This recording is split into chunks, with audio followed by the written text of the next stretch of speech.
바울을 가이사랴 법정에서 신문하던 벨릭스 총독이 로마 황제의 소환으로 인해서 유대 땅을 떠나 로마로 돌아가게 되었습니다. 바울을 만난 지 2년의 시간이 지난 후였습니다.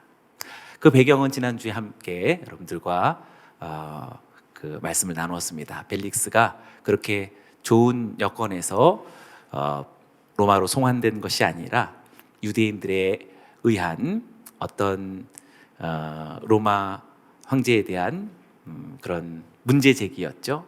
또 그것이 문제가 되어서 로마로 돌아가게 됐습니다. 벨릭스는 이미 그리스도교, 예수 그리스도에 대한 신앙에 관하여서 많은 것을 자세히도 알고 있었던 아주 특별한 사람이었음을 우리는 지난주에 보았습니다. 그럼에도 그는 바울을 묶어두었습니다. 2년 동안 판결을 보류했던 것이죠. 벨릭스와 드루실라 부부는 그동안 바울로부터 복음을 접할 수 있었던 기회를 갖게 된 것입니다. 복음의 말씀에 대해서도 구체적으로 주제가 등장했었죠. 의와 절제와 심판에 관하여서 말씀을 들었습니다. 그런데 벨릭스의 반응이 뜻밖이었습니다. 지난주 설교 제목이기도 한데요. 내가 틈이 있으면 너를 부르리라. 희망적인 메시지인 것 같기도 하고 뭔가 의미를 담은 것 같기도 한 이것이 설교 제목이었는데요.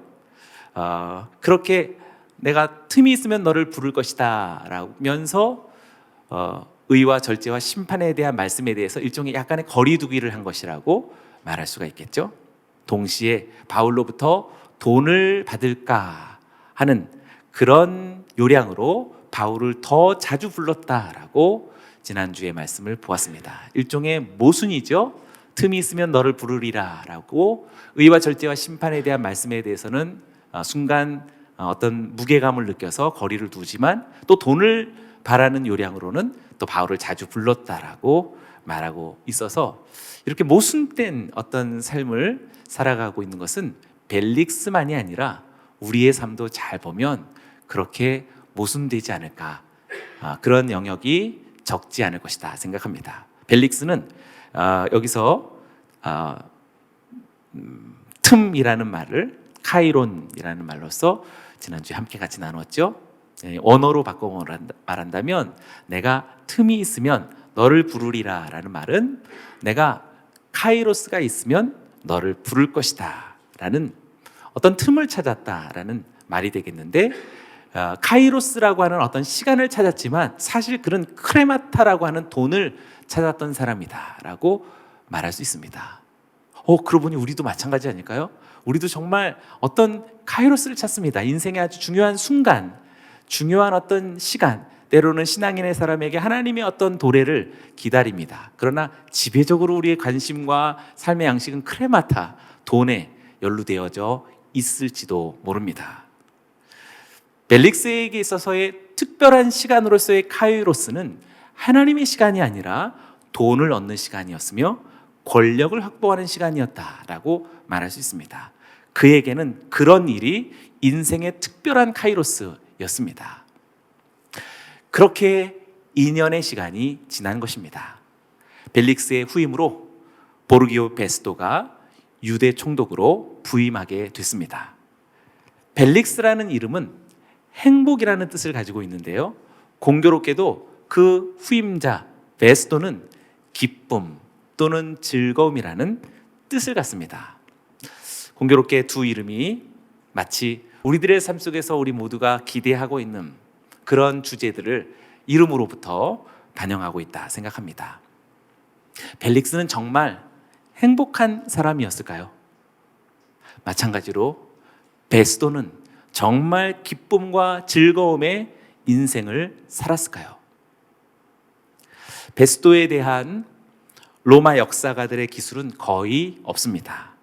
사도행전과 지금 여기, 그리고 요세푸스의 기록이 유일한 언급으로 나타나고 있습니다. 요세푸스의 서술 속에서도 다른 총독들에 비해서 매우 간략합니다. 아마 일찍 죽었기 때문이 아닐까 생각합니다. 요세푸스는 벨릭스에 대해서는 혹독한 평가를 내렸지만 베스도에 대해서는 그러한 비난은 있지 않습니다. 유대 고대사죠. 유대 요세푸스의 아주 중요한 사료이죠.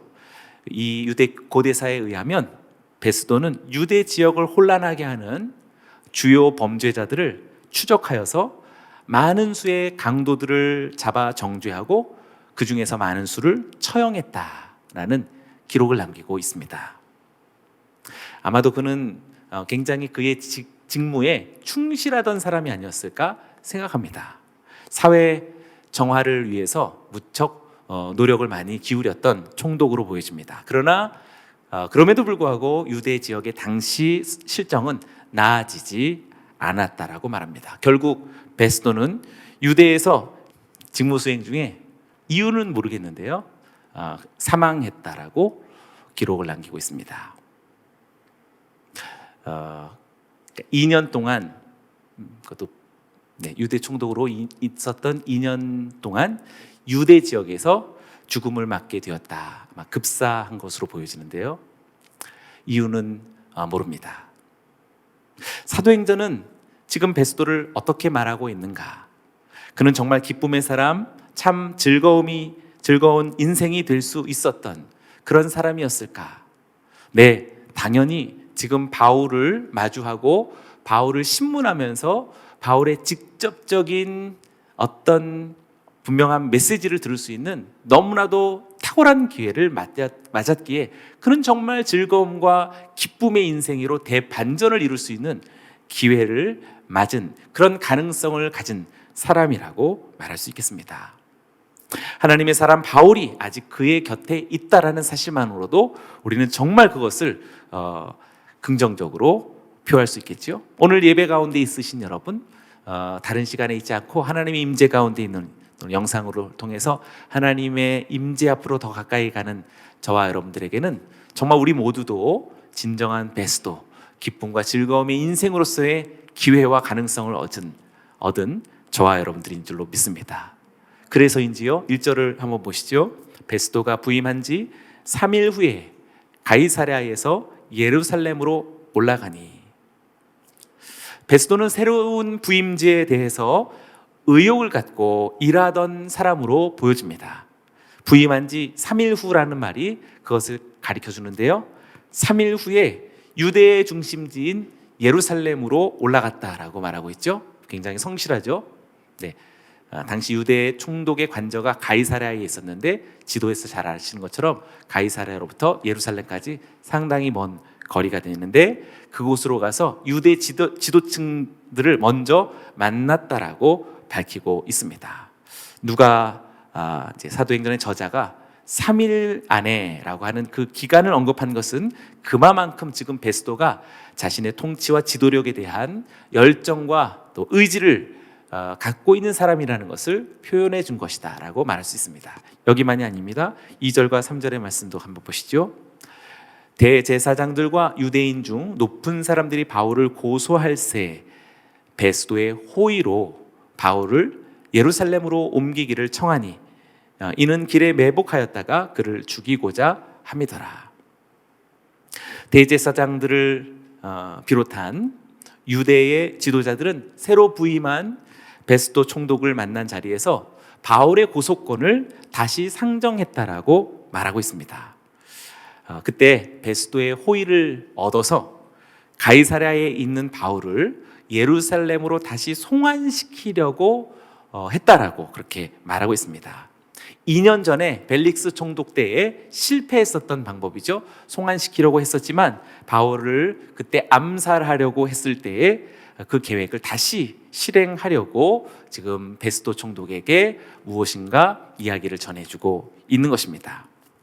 2년 동안 중지되었던 바울의 재판이 다시 시작되어지는 순간이 찾아온 것입니다.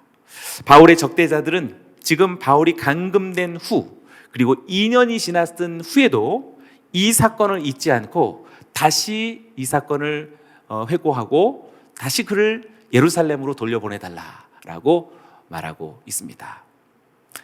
탈북민 중국에서 다시 북한으로 보내면 어떻게 되겠어요? 네, 그냥 뭐 큰일 나는 거죠. 그냥 끝장나는 거라고 말 수 있듯이 바울도 지금 예루살렘으로 보내면 어떻게 될지는 너무나 자명한 것입니다. 새해가 되었고 첫 주일이 되었습니다. 어둠의 악한 세력들은 여기는 저와 여러분들의 존재를, 하나님 앞에서 여러분들의 행하는 일들을 어둠의 존재들이 얼마나 싫어할까요? 여러분들이 행하는 예배, 여러분들이 행하는 직무를 얼마나 시기할까요? 죽이려고 하는 그 영성을 어떻게든 소멸케 하려는 갖가지 노력들을 수행할 것이다라고 생각됩니다. 바라건대 그러한 일들이 많이 일어나게 되기를 주의 이름으로 축원합니다.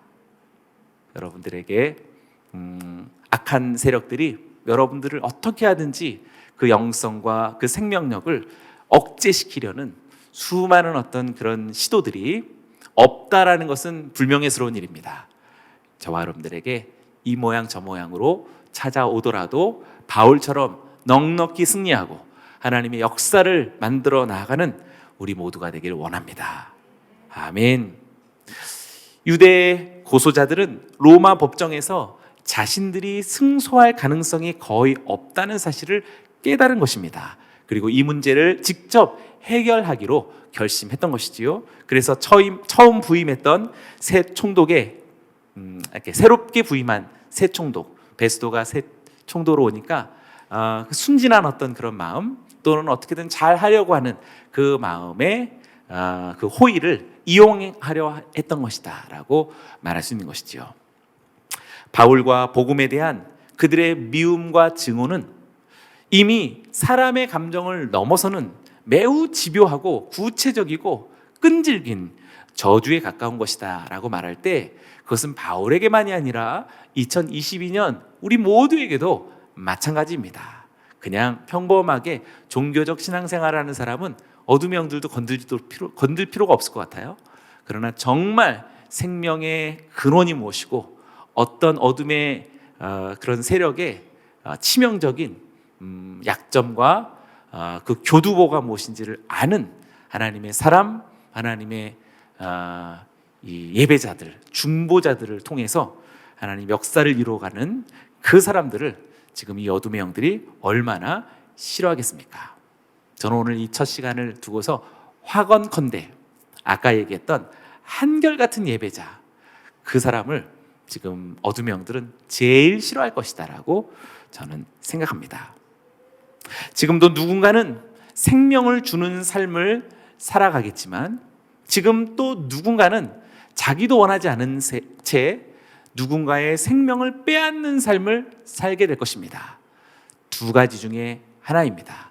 생명을 계속 공급하고 전달하는 생명의 유통자로 살아갈 것인지 그냥 이렇게 저렇게 살다 보니 전혀 의식도 못한 채 우리 모두가 스스로 누군가의 생명을 빼앗는 일에 연루하고 동참하는 어처구니 없는 삶을 살아갈 수 있는 것이지요. 바라건대 살아가는 여러분이요, 지금 바울의 이야기를 통해서 우리 눈에 확연하게 보이는 이 큰 두 세력의 대결과 싸움 가운데서 저와 여러분들이 그 싸움을 인식하고 하나님의 선한 싸움에 동참하고 그 승리의 대열에 합류할 수 있기를 축원합니다. 4절과 5절을 읽어봅니다. 베스도가 대답하여 바울이 가이사랴에 구류된 것과 자기도 멀지 않아 떠나갈 것을 말하고 또 이르되 너희 중 유력한 자들은 나와 함께 내려가서 그 사람에게 만일 옳지 아니한 일이 있거든 고발하라 하니라. 베스도가 부임 3일 만에 유대 지도층들을 친히 방문해서 현장에 호의를 베풀었던 성실한 사람이었지만 그렇다고 해서 무언의 정치적 거래에 동참하는 어리석은 사람은 아니었다라고 말할 수 있습니다. 베스도는 그들의 동기는 알지 못했었겠지만 그들의 요청은 들어주지 않았습니다. 아주 그래도 참 어리숙한 사람은 아니죠. 바울을 예루살렘으로 이송하는 것은 불필요한 일이다라고 선을 그었던 것입니다. 유대인들의 요구를 검토하는 것은 가이사랴의 법정에서, 곧 로마의 법정에서 해야 할 일들이다라고 그렇게 뚜렷하게 어떤 원칙을 제시하고 있습니다. 오히려 유대의 유력한 자들이 자신과 함께 예루살렘에서 가이사랴로 내려가서 그 사람의 옳지 않음을 고발하라고, 가이사랴에서 고발하라고 그렇게 권하고 있는 것입니다. 뭐라고 얘기하는지도 볼까요? 6절입니다. 베스도가 그들 가운데 8일 혹은 10일을 지낸 후 가이사랴로 내려가서 이튿날 재판 자리에 앉고 바울을 데려오라 명하니.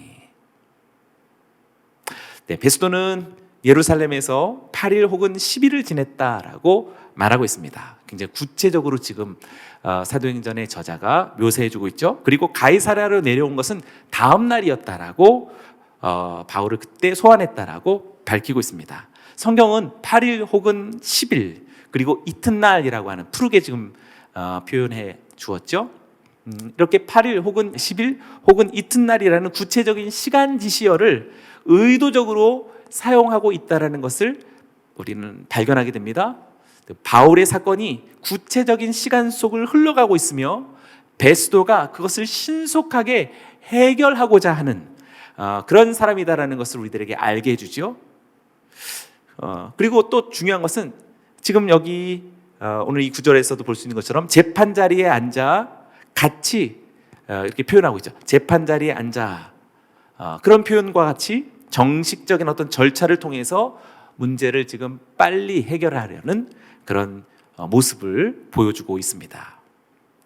무심히 흘러가는 우리들의 시간의 여정 속에 하나님의 틀림없는 구속사는 이렇게 정교하게 손을 꼽으면서 8일 혹은 10일 그 다음 날이라고 말하는 이런 시간 표현들을 통해서 우리들에게도 이렇게 구체적으로 지나가고 있다는 사실을 보여주고 있는 것 같습니다. 공교롭게 지금 벨릭스와 베스도 두 사람의 지금 태도가 확연하게 좀 다르죠. 전임자였던 벨릭스는 내가 틈이 있으면 너를 부르리라 라고서 자기 중심적인 특별한 시간을 흩뿌렸습니다. 만나려지 않은 건 거리를 두지만 돈을 위해서는 또 이렇게 자꾸 부르는 특별한 시간을 흩뿌렸지만, 그러나 지금 여기 후임자 베스도는 이튿날 바로 그 다음날 바울을 데려오라 라고 그렇게 재판석에 앉아서 특별한 시간을 신속하게 소환해내고 있습니다. 그런 여러분, 지금 벨릭스와 베스도처럼 시간의 어떤 그런 질량들이 이렇게 막 다르죠. 그러니 우리들에게 지나가는 시간들은 우리들의 삶에서 그냥 세월 따라 바람 따라 그냥 흘러가는 것이 아니라 이렇게 어떤 사건과 상황 속에서 그 시간의 어떤 유속이 다른 것입니다. 벨릭스는 그냥 이렇게 뭔가 흩뿌려진 시간이라면 지금 베스도는 그 시간들을 막 빠른 속도로 주섬주섬 불러 모으고 있죠. 우리가 어느 시, 어느 때에 어떠한 상황에 놓이게 될지는 하나님의 주권 속에 있습니다. 그러니 우리가 다음 기회라고 말하는 벨릭스와 같은 그런 시간 개념과 삶의 태도를 가지고서는 결단코 하나님이 움직이시는 어떤 하나님의 운동 방향, 말씀의 어떤 큰 궤적들에 우리가 함께 같이 동반하리라는 것은 굉장히 묘연한 일이라고 생각합니다.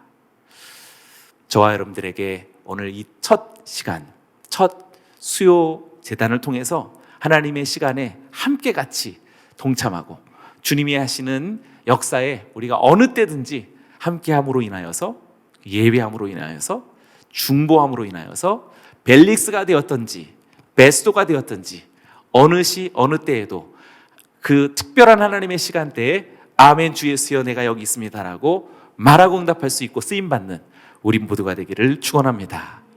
아멘. 7절을 봅니다. 그가 나오매 예루살렘에서 내려온 유대인들이 둘러서서 여러 가지 중대한 사건으로 고발하되 능히 증거를 대지 못한지라.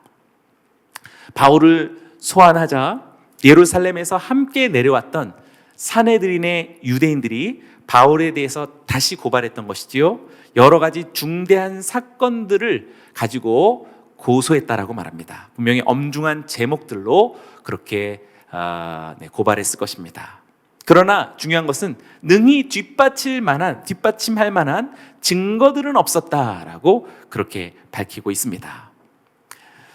우리는 능히 증거들은 없지만 어떻게 하든지 위협을 줄 만한 제가 저랬습니다, 저 사람이 저러합니다 라고 하는 그런 분명한 삶에 대한 이러저러한 고발들이 있다라는 사실을 각오해야겠고, 다만 그것을 두려워하지 말아야 한다는 사실을 깨닫게 됩니다. 보십시오. 지금 보았던 7절 말씀 속에 푸르게 두 가지 단어를 기억했으면 좋겠습니다. 둘러서서, 고발하다. 우리들의 삶을 일제히 둘러선 그러한 뭔가 위협적인 삶의 문제, 관계의 문제, 또 가정의 문제, 또 자녀의 문제, 또 사업의 문제, 이런저런 문제들로 너가 지금 그러한 상황이 아니야 라고 말하는 그런 둘러선, 너가 지금 그렇게 수요 예배 가서 그럴 시간이 아니야, 너가 지금 신우회 같은 거를 할 수 있는 그런 상황이 아니야, 지금 시대가 어느 때인데 오히려 교회를 욕먹이는 일이야, 신우회 그런 활동 하지 마, 괜히 주님의 이름만 더럽혀. 잘 보세요.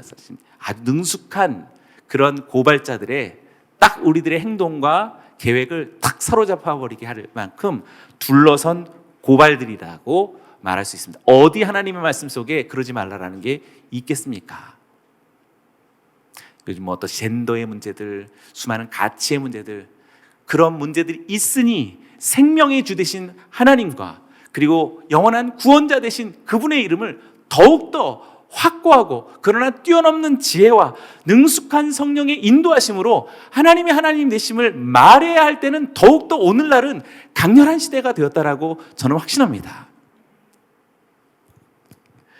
실체가 없는 공갈이며 실체가 없는 위협이다라는 사실을 오늘 말씀이 우리들에게 이야기해 줍니다. 어두움은 여기 있는 저와 여러분들을 능히 정죄할 수 없다라는 사실을 믿으십니까?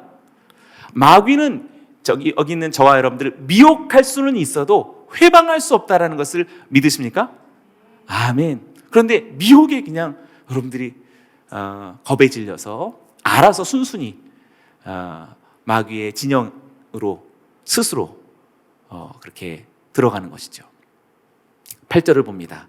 바울이 변명하여 이르되 유대인의 율법이나 성전이나 가이사에게나 내가 도무지 죄를 범하지 아니하였노라 하니, 바울은 자신에게 쏟아진 모든 비난들을 세 가지의 주된 고소 내용들로 압축하여서 부정했습니다. 세 가지는 무엇입니까? 유대인의 율법, 그리고 성전, 그리고 가이사에 대해서 죄를 범하지 않았다라고 선언하고 있습니다. 앞에 있는 두 가지 유대인의 율법과 성전에 대해서는 이미 2년 전 더둘로, 능숙한 변호사 더둘로가 고소했던 것이지요, 제기했던 문제였습니다. 그 내용과 똑같은 것이기 때문에 이 두 가지는 우리가 이미 인지하고 있는 것이라고 말한다면, 새로운 고소 제목이 등장했죠. 가이사에 대해서 고소했다라는 것이 지금 추가적으로 있었던 것 같습니다. 그래서 그 가이사에 대해서도 자신은 죄를 범한 일이 없다라고 분명하게 말하고 있습니다. 이 세 번째 문제는 굉장히 중요한 문제입니다. 왜냐하면 황제의 권위에 대항하는 이 고소가 유대인들에게 제기되었을 때 총독 베스도가 정말 그랬어? 라고 뭔가 심각하게 받아들였다면 바울은 굉장히 위험한 상황에 처하게 되고, 이것이 어떤 정도 합당하게 이 고소가 채택이 될 때는 사형까지도 이루어질 수 있는 중범죄가 됩니다. 이어서 보시죠. 9절을 봅니다. 베스도가 유대인의 마음을 얻고자 하여서 바울더러 묻되 내가 예루살렘에 올라가서 이 사건에 대하여 내 앞에서 신문을 받으려느냐. 네, 모든 고소에 대해서 바울의 부정하는 변론을 들은 베스도는 바울에게 되묻습니다. 내가 예루살렘에 올라가서 이 사건에 대해서 내 앞에서 신문을 받으려느냐라고, 사실은 유대인들에게 예루살렘에 갈 필요가 없다라고 얘기했잖아요. 그런데 지금 바울에게 예루살렘에 있는 유대인들의 마음을 좀 이렇게 얻고자 해서 한번 던지는 거죠. 내가 예루살렘에 올라가서 이 사건에 대해서 내 앞에서 신문을 받겠느냐라고 한번 떠봅니다. 네, 베스도가 유대인의 마음을 얻으려 했다라고 분명히 이야기했죠. 그러나 또 한편에서는 사실 어떻게 보면 이제 베스도가 좀 약은 거죠. 지혜롭지만 또 약은 거라고 말할 수 있겠습니다. 네. 그러나 또 한편으로서는 베스도는 유대인들의 바울에 대한 고소 중에 가이사를 모욕했거나 반역했다라는 고소를 분명히 말했을 거예요. 이 사람이 지금 시저에 대해서 굉장히 심각하게 언급을 했습니다 라는 말을 했을 것입니다. 그럼에도 베스도가 그 얘기를 별로 심각하게 듣지 않았다라는 이야기가 되는 거예요. 왜냐하면 지금 바울에 대한 그러한 모함은 이전에도 있었기 때문입니다. 한번 잠깐 거슬러 올라가서 한번 볼까요? 사도행전 17장 7절에서 데살로니가에서 이런 일이 있었습니다. 제가 읽습니다. 야손이 그들을 맞아 들였도다. 이 사람들이 다 가이사의 명을 거역하여 말하되 다른 임금 곧 예수라 하는 이가 있다 하더이다 하니. 자, 지금 여기서 시죠. 가이사의 명을 거역하여 다른 임금, 다른 왕, 다른 황제 곧 예수라는 이가 있다 했습니다. 그러니 황제를 완전히 반역하는 엄청난 큰 범죄인 것이죠. 데살로니가에서도 이랬던 것처럼 바울이 가이사 이외에 다른 왕이 있다라고 선포했다라고 사내들인의 유대인들이 틀림없이 말했을 것입니다. 예수는 우리 왕이십니다라고 말하는 것이 황제에게 얼마나 거슬리게 들릴 수 있겠나요? 고소자들은 다 그렇게 말장난하게 너무 능한 사람들이기 때문에 그것을 황제의 모독죄로 분명히 말할 수 있었을 것입니다. 그런데 그런 고발을 심각하게 베스도가 받아들이지 않았던 것입니다. 은혜라고 할 수 있는 것입니다. 그러니 사랑하는 여러분, 어떻게 할까? 저 사람이 저렇게 말하면 어떻게 할까? 그래서 좀 더 좀 힘 있는 사람을 좀 친하게 지낼까? 어떻게 할까? 여러분, 사람을 의지하지 않는 오늘 2022년 첫 수요일이 되기를 주의 이름으로 축원합니다. 사람을 의지하면 끝이 없는 두려움과 끝없는 걱정이 있는 것입니다. 그러니 사랑하는 여러분, 그냥 순전하게 하나님을 의지하시는 저와 여러분들이 되어지길 원합니다. 오히려 사람을 움직이시는 하나님의 능력을 믿기를 주의 이름으로 축원합니다. 베스도는 지금 이 재판권을 예루살렘의 사내들인 의회로 이관할 것에 대해서 동의 여부를 바울에게 물었던 것입니다. 베스도 총독은 바울에 대한 이 고소가 궁극적으로 정치적인 것이 아니라 그들의 종교에 관련된 것이다 라고 강하게 확신했던 것 같습니다. 그래서 바울은 사내들인에 의해서 재판을 받아야 한다라는 확신과 더불어서 사내들인에서 재판을 받게 된다면 지금 베스도에게서도 유리한 거죠. 왜냐하면 지금 사내들인의 유대 지도자들이 예루살렘으로 좀 오게 좀 해달라라는 요청이었으니 만약 바울이 원한다면 바울 예루살렘에 가서 나 재판을 받겠다라고 말한다면 그래 가라라고 한다면 얼마든지 유대인들에게도 좋고 본인들에게도 어떤 지지를 얻게 되니 좋은 그런 마음이 되겠죠. 그렇게 판단했는데 어떻게 바울이 응답이 어떻게 나왔을까요? 당연히 10절이죠. 제가 읽어봅니다. 바울이 이르되 내가 가이사의 재판 자리 앞에 섰으니 마땅히 거기서 신문을 받을 것이라. 당신도 잘 아시는 바와 같이 내가 유대인들에게 불의를 행한 일이 없나이다. 바울이 분명히 말합니다. 푸른색을 보십시오. 내가 가이사의 재판자리 앞에 섰으니 마땅히 거기서 신문을 받을 것이라. 바울은 지금 총독의 법정, 가이사라의 법정을 가이사의 법정과 동일한 것으로 여기고 있습니다. 어떤 법적인 상황에서는 맞는 말이죠. 총독은 황제로부터 통치권을 위임받은 자이기 때문에 이 법정은 사실상 가이사의 법정과 동일한 권위를 갖는 것입니다. 바울은 유대인이 아닌 로마의 재판관에 의해서 재판을 받을 것이다라고 그렇게 분명하게 주장하고 있습니다. 바울은 베스도가 자신을 사내들인에 넘기려는 의중을 파악하고 아마도 여기서 내가 넘겨졌다가는 생명을 위협을 받게 될 것이다 라고 느끼지 않았을까 싶습니다. 예루살렘에서 재판을 받는다라는 것은 그에게 사형 선고를 의미하는 것과 같다라는 것을 이미 그의 조카를 통해서도 들어서 알고 있었지요. 이 상황에서 바울에게 있어 유일한 피난처는 로마의 사법당국, 또 로마의 법정이라고 말할 수 있겠습니다. 그래서 결국 이렇게 말합니다. 11절, 만일 내가 불의를 행하여 무슨 죽을 죄를 지었으면 죽기를 사양하지 아니할 것이나 만일 이 사람들이 나를 고발하는 것이 다 사실이 아니면 아무도 나를 그들에게 내어줄 수 없나이다. 내가 가이사에게 상소하노라 한대. 바울은 명백하게 산헤드린의 재판권을 거부합니다.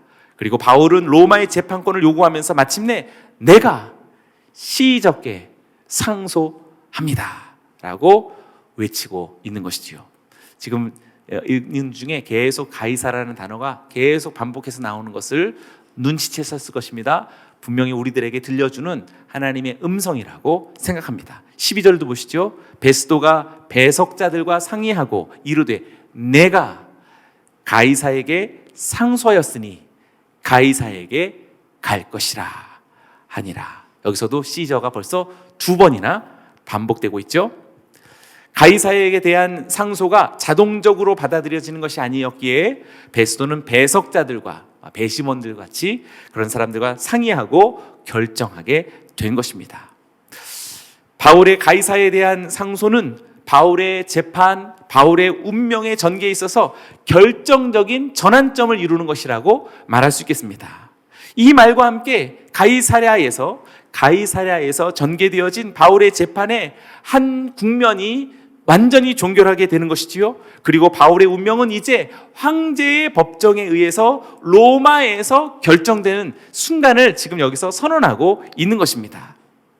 이제 바울에게는 로마에 보내지기를 기다리는 일만 남았다라고 말할 수 있는 것이지요. 네, 이래서 지금 여러분들이 재미없는 거죠. 그래서 어쩌자고요 이렇게 할 수 있는 거잖아요. 이 너무나 중요한 것입니다. 여러분, 바울의 베스도에게 호소한 로마 황제 가이사에 대한 상소는 1차적으로는 위기에 처한 피고로서의 바울이 제국의 사법적 결재를 요청했다라는 법률 행위를 의미하는 것이죠. 네, 나는 로마 사람이니 로마 법정에서 재판을 받겠습니다. 예루살렘으로 가지 않겠습니다라는 그냥 진부한 여러 가지 법률 이야기 이런저런 사람의 이야기처럼 보여지지만 잘 생각해 보면 그것보다 더 중요한 의미가 있습니다. 바울의 지금 이 상소는 산헤드린 곧 유대 민족의 최고 기관의 법적 울타리를 벗어나는 순간이라고 말할 수 있습니다. 나 예루살렘으로 가지 않겠습니다. 나 시저에게로 가겠습니다 라고 말하는 이 순간 어떤 울타리를 넘고 있는 것이다라고 말할 수 있습니다. 그 가지가 담을 넘었도다. 성서 속에서 하나님의 큰 어떤 움직임이 지금 유대의 어떤 영향력을 훌쩍 벗어나서 어떤 울타리 바깥으로 넘어가고 있는 중이다라고 말할 수 있는 것입니다. 어쩌면 유대교와 기독교의 일종의 결별을 암시하는 표지가 지금 선언된 것이다라고도 말할 수 있겠습니다. 바울과 같은 유대인 출신 그리스도인들이 가졌던 이중적인 소속이었죠. 유대인이면서 그리스도인이라고 하는 이 이중적인 소속이 곧 유대교와 그리스도교, 이 공동체의 이중적인 소속으로서의 어느 시점이 될 때 종언을 구하는 그런 순간이 온다라는 것을 우리들에게 밝혀주고 있습니다. 성경은 바울의 가이사에게서의 상소를 통해서 산헤드린의 법적 구속력을 벗어나고 그리고 로마 권력의 법적인 영향력 아래 이렇게 복속시키는 거죠. 산헤드린, 유대의 영향력으로부터 벗어나서 로마의 법적 구속권으로 들어가는 거죠. 이건 자기가 어떻게 할래 할 수도 없는 것이지만 바울과 기독교, 그리스도교를 유대교의 울타리 바깥으로 어떤 큰 힘이 있어서 그것을 이 담을 뛰어넘게 해버리는 지금 순간이라고 말할 수 있는 것입니다. 제 말이 아니라 사실 초기 그리스도교의 유대교의 관계, 굉장히 어려운 그러나 매우 중요한 신학 중에 하나지만요, 지금 이 딱 경계선이 어디에서부터 딱 벗어나는 거냐면 지금 이 순간입니다. 내가 시저에게 가겠습니다. 사랑하는 여러분, 바울의 신앙만 해당되어진 지금 신앙 문제가 아니라 저와 여러분들에게도 어느 정도 이중적인 정체성을 가지고 있었던 우리들의 삶의 어떤 그런 삶의 자리들이 어느 순간 하나님의 큰 힘에 의해서 사는 바로 그 사람에게는 어느 순간 이 경계선을 넘어가는 때가 온다라는 것이지요. 아멘. 부디 저는 여러분들이 그냥 밋밋한 그냥 변두리와 삶의 자리를 평면적으로 자신의 주관과 자신의 판단 속에서 자신의 삶을 살아가는 여러분이 아니라 하나님의 판단과 하나님의 시간과 하나님의 계획에 의해 어떤 큰 울타리를 퉁 하면서 어떤 궤적을 이렇게 튕겨져 나가는, 천체 물리학으로는 스윙 바이라고 하나요? 우주선이 힘이 없으니까 공전하는 천체에 가까이 근접해서 공전하는 그 공전 힘을 탁 바꾸서 이 보이저호가 퉁 튕겨져 나가는 것을 스윙 바이라고 합니다. 큰 힘의 천체의 공전의 힘을 힘입어서 더 멀리 나가는 힘을 거기서 얻게 되는 것이죠. 지금 여기 나는 가이사에게로 가겠습니다 라는 말은 지금 큰 영적 힘이 바울에게 쏟아져서 바울과 함께하는 하나님의 복음이 열방으로 나가는 엄청난 힘을 받고 있는 것이다 라고 말할 수 있는 것입니다. 사랑하는 여러분, 시간이 얼마 남지 않았습니다. 다시 지난주에 봤던 것을 확인해 보기 원합니다. 벨릭스는 58년, AD 58년에 바울을 만나서 2년을 함께 보냈습니다. 그리고 60년, AD 60년에 로마에 귀환됐습니다. 베스도 역시 AD 60년에 바울을 만났고 2년이 지나고 원인을 알 수 없게 62년에 죽었습니다. 지금 바울이 호소하고 있는 이 상소의 주체가 되는 황제는 바로 네로입니다. 지금으로부터 2년이 지나면 AD 64년에 로마의 대화재가 일어납니다. 이때로부터 네로는 이 정치적인 위기를 기독교인들에게 돌리려고 거대한 핍박을 시작합니다. 그 후 3년이 지나면 AD 67년이 되면 바울이 순교합니다. 그리고 그 바로 뒤이어 68년 바울이 순교한 이듬해 6월 9일 네로가 자살합니다. 네로는 제5대 황제였고 그 이름과 칭호는 네로 글라우디우스, 카이사르 아우구스투스, 게르마니쿠스. 이름 되게 길죠? 네로의 본명입니다. 그는 이종 동생인 브리타니쿠스를 독살하고 정치적으로 간섭하던 어머니 아그리피나와 그리고 아내 옥타비아를 살해합니다. 로마의 역사가 수에토니우스라는 역사가가 네로에 대해서 이렇게 기술합니다. 평균 키에 몸 곳곳에는 점이 있었으며 악취를 풍겼다. 암갈색의 머리칼에 매력적이라기보다는 평범한 풍모였다. 눈은 유약해 보이는 파란색이었고 목은 굵었다. 배가 나왔고 다리는 매우 가늘었다.